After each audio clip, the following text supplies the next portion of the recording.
How's it going? Welcome back to the Locomotive 8 Model Railway unboxing video. We already know what today's video is on the title. Back to our N-gauge models. So it's already off to the side because it's just a bit easier to have everything stocked in a way that I can get to them. It's time for more steam power.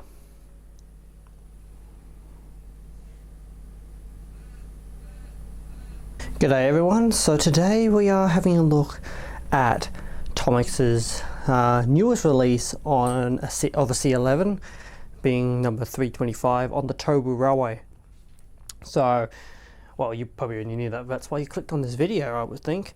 So anyways, it's another Tomix locomotive. We're doing a few Tomix models now, especially now that we're kind of trying to diversify a little bit, or just to have a bit more of everything. Let's have a look. It's a little locomotive, isn't it? It's the C11. C11's basically ran all over Japan from what I recall, but there's none actually preserved in operation in the West region.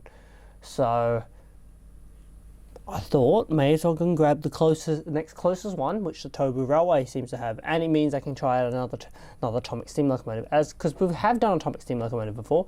We did the C56, and it wasn't a bad model, I would say. It was a pretty nice model. Anyways, let's have a quick look around the box. It is product number 8618, Tobu Railway steam locomotive C11. The same on the side, we get the same little tagging. It gives us a how-to when opening the box, so place it out into your hands rather than try to pop it out. And then we just got the standard Tomix Tomitech information. Interestingly, giving Tomitech this, seeing that Tommy is the original, or Tomi is the full name, made in Japan. So let's get this open. So the standard plastic boxes, it's they're fine. They don't connect very well with like the Cardo models because they're a different size. The one that came for the other model is actually larger. This is the, so they still have the mounting pins, but it's still going to slide halfway through it. So it's unfortunate they didn't put like a second mounting pin here, because since the box is actually supposed to cut off there, you can see the let's get into the details first. I think there's an instruction manual somewhere as well. We'll do everything backwards. These are, I assume, should be your number plates, or as the translation seems to always say, license plates, and comes all in the black colours, and should be some headboards in there somewhere, probably, for the SL Taiju. I think it's the train name. There's also a little section there with nothing in it. So let's pull out our steam locomotive. I know it says place it out of the box, but it is in a plastic thing, and it is also really, really light, so it's pretty easy just to pick it up on the side. There should be an instruction somewhere. Yes, oh my goodness, and everything's fallen out. So once again, Tomix has nicely put the thing, which I can't show on camera, on top. Always good of them to do that. Let's just put that away. Then you just see me drop it. Here's detail parts, it looks like, something, I don't know what they are. It was saying instructions, so we'll have a look. A spare Arnold coupler, I assume for the front, because there's another one. Doesn't work. A miniature knuckle coupler, which doesn't work, and two other things I can't tell what they are. So probably find out in the instruction manual as usual.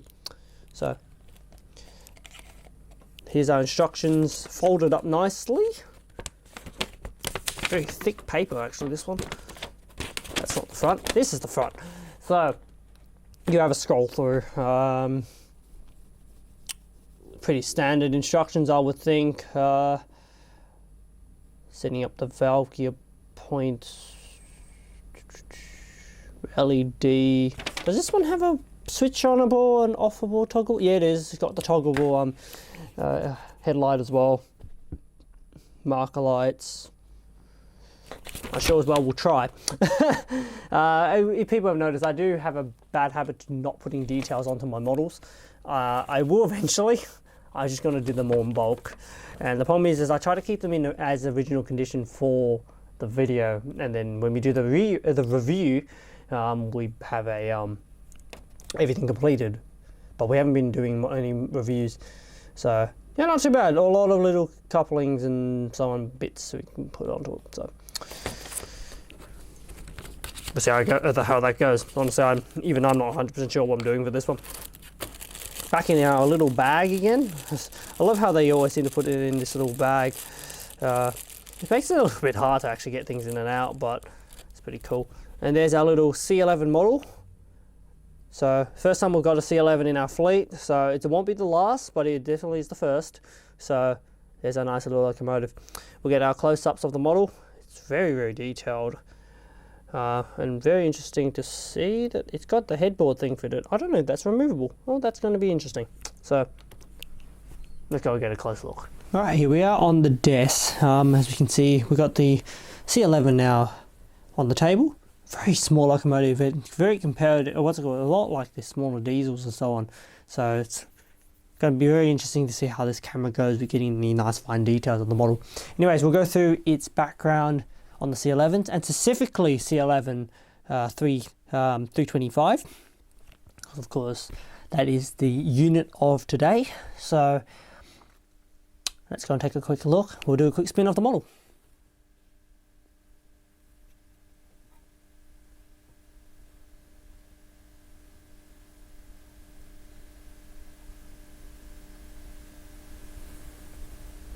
The C11 class is a tank locomotive built for use by the Japanese National Railways. 381 were constructed between 1932 and 1947 in 4 batches. They were based on the C10 design, however improved for branch line operation. They are a medium-sized tank locomotive with a wheel arrangement of 264. They began initial operation on suburban services and branch lines in the western region. Eventually, as more locomotives entered service, the class began seeing service across the whole country. They were a mainstay until the 1960s with the introduction of rail motors, where they were relegated to freight and shunting duties until the end of steam. Multiple examples of the class have been preserved, with 6 in operational condition and 46 in static condition. Locomotive C11 325 was built in 1946 by Nippon Shiro as part of the 4th batch. It was originally fitted with a square dome and was the first assigned to Chigasaki Depot. The engine was retired in 1973 and donated for static preservation. In 1996, the Moko Railway acquired the engine and had it returned to steam, returning to service in 1998 with assistance from JR East. In 2019, the Tobu Railway purchased the locomotive and had it re-enter service in 2020, and now sees operation on SL Taiju. Alright, let's do our close-up of our first impressions, and the camera's done a very good job getting the key little details. This is part of their high detail range, high something range. Whatever, it's basically the same as the C58, so we're expecting it to be nice fine details and so forth like that. So let's go through some of the details and as I pick them out throughout the model. So, starting from the front of the unit, we can see it's got the door dart fitted out in the X shape. So, it's got a working headlight, which is really nice. It's got the mounting plate for the headboard pre-fitted. I'm not sure if that's removable, but that is definitely already pre-fitted there. It's got a fake coupler on the front. This coupler, I'm pretty sure, is removable, and you can fit a proper coupler if you want to use the front unit coupler that was available in the box. You can see that there is a cut in the funnel. That cut in the funnel is part of the lighting rig, so that you can spin the funnel and switch on and off the headlight. I found it pretty finicky on the C58. We might give them a go again this time. We'll see whether or not they work well or not. But I did end up with a unit that didn't have lights for half the video last time for that reason. So we've got the nice smoke deflectors, very, very finely built, made. This is all made out of plastic, and it does look good. You got your Nice bogie on the front. The leading bogie is actually fully metallic, which is nice. And then onto the side of the unit, as we can see, that we get the profile of the unit looking very good. There is a weird missing component on the side of the piston arrangement, which if I can grab my knife that's over here without knocking the camera, I want to just pick out. There is, on steam locomotives, there is a little part that sticks out here, which allows for this internal piston to be able to, so it can go through, because obviously they're usually double-sided, because in case to ensure that it doesn't like fall through the piston, because it has to keep aligned in the arrangement. So that's missing on this model, which is a bit interesting, and seems to have been missing on the C58 as well, which I didn't seem to notice. Oops. But other than that, the details is nicely and crisp. You've got a lot of the details are picked out in bronze or gold for what's needed. The valve gear looks good, looks really nice. I can't wait to see all that moving. We can see the injectors on this side as well. We've got. We can also sight our safety valves on this side. On the back, we've got a bogie, a trailing bogie unit. So they're making this locomotive a 264 locomotive. You've also got the side water tanks, of course. That's where the number plates can go, holes and so on, to assist with that. The cab, can't really see much inside there. Look, not sure if there's much detail in there or not. Definitely cannot really see too easily inside the cab, but it has got glazing, so that is nice. Very fine little steps and so on are going up the back of the bunker, because we're now on the gold bunker area. This side is also fitted with your Arnold coupler. You can see the little fake coupler has been removed on this end and allows for the Arnold coupler to sit on top. Very fine little details. You can see a bit of dust has already dropped on the model since its arrival, which is unfortunate, but unfortunately we're in a pretty dustful environment over here. We've got carpet after all. So looking at the fine details once again, not talking too much about the paintwork, purely since there really isn't that much painting occurred on this model. This is an all black locomotive after all. Although what is printed out in the bronze and the gold do look really good and really, really fine, fitting with the high quality range of the model. Separate fitted parts on the top of the unit, like the wheel whistles, are fitted out in gold. Returning back to the front of the unit, we can see once again we're back to where we began. So not too bad of a model, very, very high detailed and very, very fine details that have been placed onto the locomotive. So let's give it a run. I'm very interested to see how this goes. We will eventually have our plates fitted to it and have a headboard for this unit. We'll probably have to have a headboard fitted because it does look a bit funny having that thing sitting on the front of the unit. But it is a purpose locomotive, so let's have it over the layout and give it a run. Alright, here we are at the layout. I think this may actually be one of the first ones of all the with this layout, because of the way I've filmed everything, and it's actually one of the last ones. Anyways, so we've got our C11 right here. So let's get it on. It's got a pivoting bogie on the rear, which is make it a little bit fun to put on, but should be a little bit painless. There we go. Nice and easy. Doesn't look too bad. It's pretty fitting. Up until this point, it is our smallest locomotive we have had on the layout, so let's rock the engine and have a quick look and see how it is.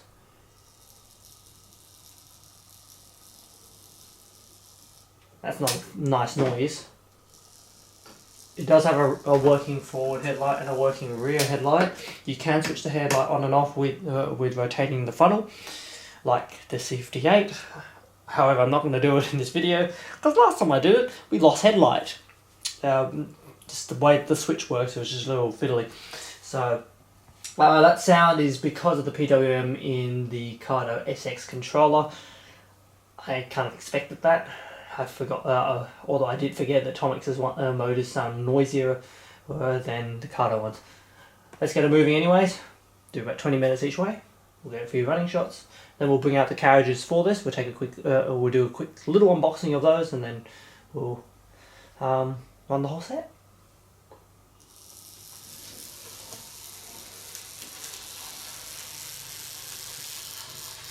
That motor sounds horrible, and it's not its fault.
Right, that's our running and done. As we can easily see, it hasn't got any better because I'm pretty sure that noise is from the controller, annoyingly. I'm going to quickly swap over to the other controller. I have currently got it stopped in the other platform because I could. So I'm going to quickly swap over to the other controller just to have a listen to see how it sounds with that.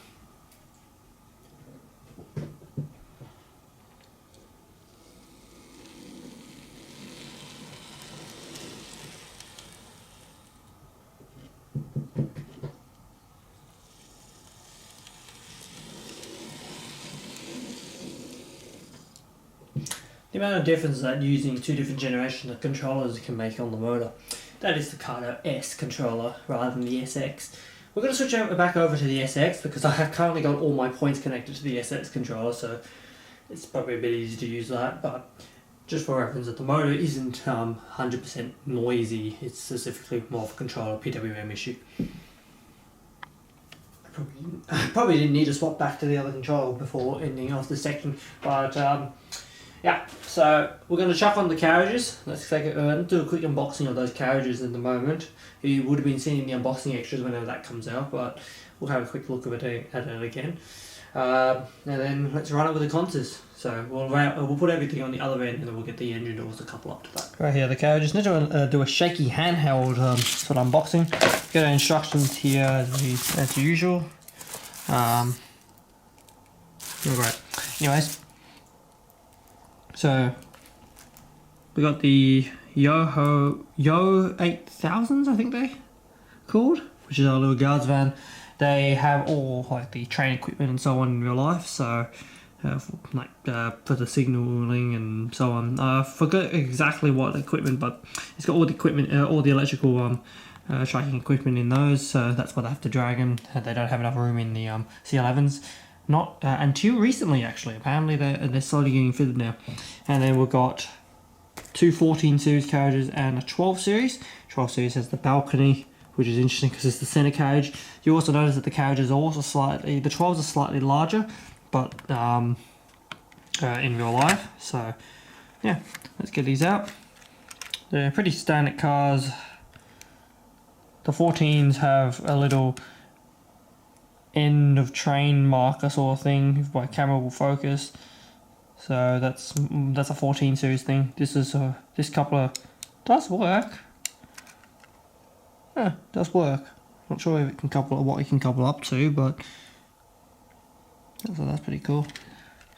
Let's get them right on. So I would usually do this as a time lapse, but because we're doing it like this now, we may as well just put it down. So this is our 12. Not too bad of a carriage. That's just paint there. The little logo is for SL Taiju is just paint. It's just a decal. I think you probably can get a proper plate for it and fit it out with a proper metal plate. I noticed that there's quite a few things you can get on the market. So between the carriages, they use the standard Arnold couplings, but obviously at the very end it's got something a bit nicer. I assume they expect that to be the end car. And then let's get our little fan out, which is actually a little bit stuck in the foam. There we go. Let's actually pull the foam out, and nice and easy.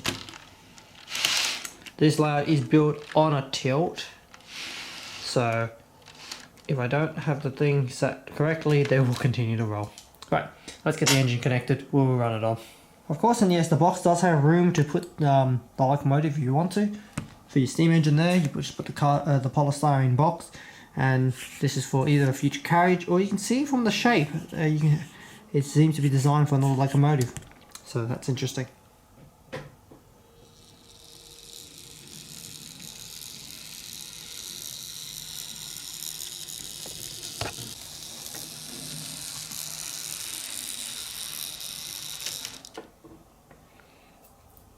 A little bit hard.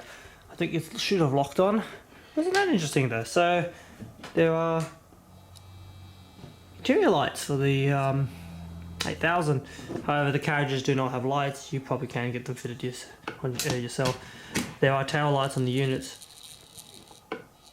Yeah, there are tail lights and an end of train marker.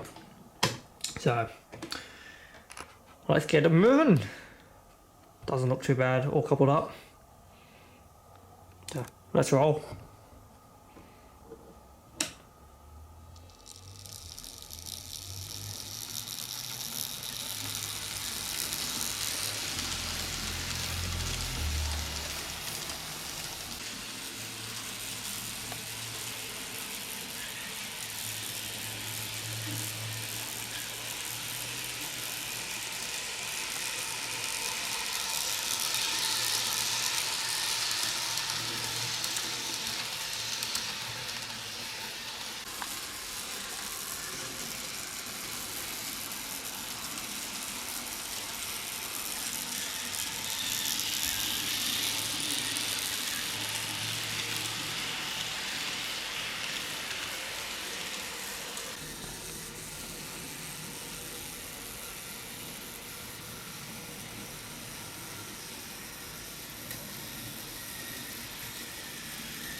Right, well there we go. That is our look at C11 325, the Tobu Railway specification from Tomix. Currently hauling the SL Taiju. Not too bad of a model. It's unfortunately because of the controller that I'm using that the motor makes more noise than it should, but the scores would not reflect that. We will reflect the base on the actual performance rather than because of operational difficulties. There was a squeaking noise that you could hear. That does sound like it's coming from the guards van, probably because of the pickups. Might need a little bit of oil on that for some reason, but no, it was not from the locomotive, that noise. But yeah, doesn't look too bad at all. Runs very, very nicely. Like most of the other engines, because we have no number plate on, you can see the headlight on the in the number board hole. That of course will be rectified once number plate is fitted. But yeah, with that, what can I say? Not a bad model at all. Very nice to have another little engine. We're finally getting into the world of tank engines. We haven't had one prior to this. Won't be the last tank engine I acquire, even though I'm more west area. It is too nice to capture some of the other sides of Japan, and this is one of those such models. With that, I hope you all have enjoyed joining us for this unboxing look at the Tomix C11. What are your thoughts on the model? Seems like it's a pretty nice model. We'll see how it goes in the long term, like the C58. Tomix is a bit different compared to Kato, where Kato has definitely proven itself over the years. I have owned them for a lot longer than Tomix stuff, but I haven't yet had any problems with the Tomix stuff. So let's see how it goes.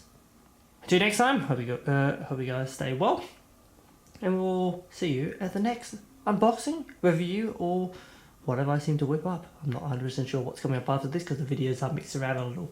So